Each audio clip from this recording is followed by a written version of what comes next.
We're at Chester for the start of week 4, their biggest meeting of the season. Kicks off with their biggest race of the season, arguably the Chester Cup, 2.25 miles.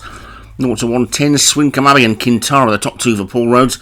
Devilish Game, Darren Thompson. Titanfall, Nick Driver. Adeline's Knights, David Robertson. Bloomin' Tremel, Padraig Hogan. Ember Days, John Morgan. Evasive Caller, Dan Hughes. Tuberose, David Hooley. Kate Moss, David Robertson. Lagertha, Padraig Hogan. White Oak, David Hooley. Daenerys Temple for Graham Clutterbuck. Indian Brew, John Morgan. Historian Classical for Graham Clutterbuck. Lexicon Distance, Jim Murray. Stranger over here, Martin Lederman. Harry's for Alex Cherry. A huge field on this very tight track. Could be a bit of a disaster. And away we go. And they tend to get a pretty big field for this in real life, so it's out of the ordinary. The two John Morgan Greys have pulled their way to the front. Also the bottom weight for Alex Cherry, Harry. So it's Ember Days who's going to be the one to take them along then. Ember Days leading by about 2 lengths as they come up past the winning post, and they've got to go around another twice. And Ember Days is the leader from Harry's in second. Then Indian Brew is in third. Lexicon Distance wide on the track is fourth. Then comes Historian Classical and Kintara, with Adelina's Knights after that looking towards the back of the field. Padraig Hogan's pair are at the back, Lagertha and Bloomin' Tremel. And it's the grey Ember Days who leads for John Morgan, leading by 2.5 lengths to Harry's in second. And another couple of greys third and fourth. Indian Brew and Historian Classical. After that one is Lexicon Distance and Kintara, with the lime green sleeves on the inside, being chased by stablemate Swincombe Abbey, although directly behind it is Adelina's Knights on the rail.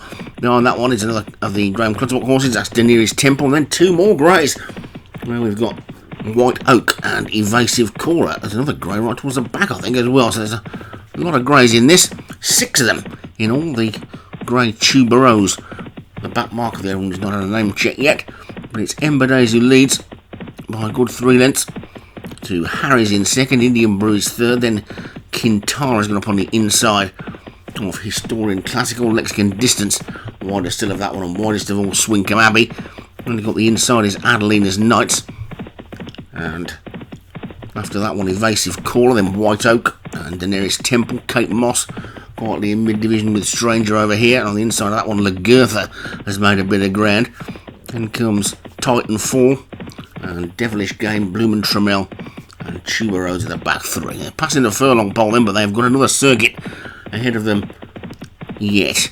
They've got past the winning post, and Ember Days leads past it as he did the first time, and as John Morgan will be hoping does the third time as well. Harris is in second, then Kintara is third, Indian Brew is 4, and Lexicon Distance is 5. Then the Historical Classical is 6, and then Swincombe Abbey 7, Adelina's Knights 8, then Evasive Caller 9. Kate Moss after that one, then Daenerys Temple, Lagertha is next, then White Oak, Titanfall, Bloomin' Tremel. Stranger over here has dropped back a little bit, and Devilish Game, one of the top weights, is now the back marker. But not that far off the lead, I wouldn't say, more than 15 to 20 lengths, and it's Ember Days who leads. Stable companion Indian Brew has now moved into second.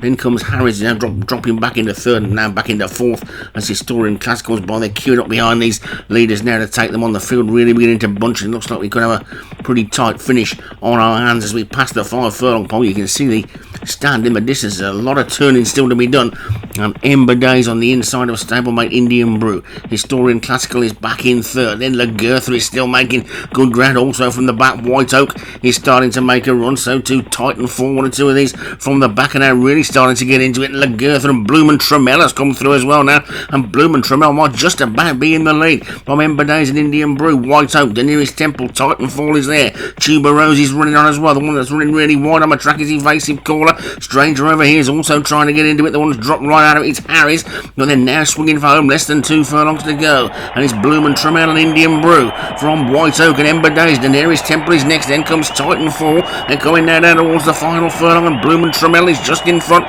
from on the outside. White Oak on the rail, Indian Brew. Between the two of them is Daenerys Temple. Titanfall still making ground, but needs to make it up quickly as Bloomin' Tremel goes for home. Here comes Daenerys Temple. It's Bloomin' Tremel from Daenerys Temple. At the line is Bloomin' Tremel. Holds on in Daenerys Temple is second, and Kintara, Indian Brew, Titanfall, and all the way back to Harry's.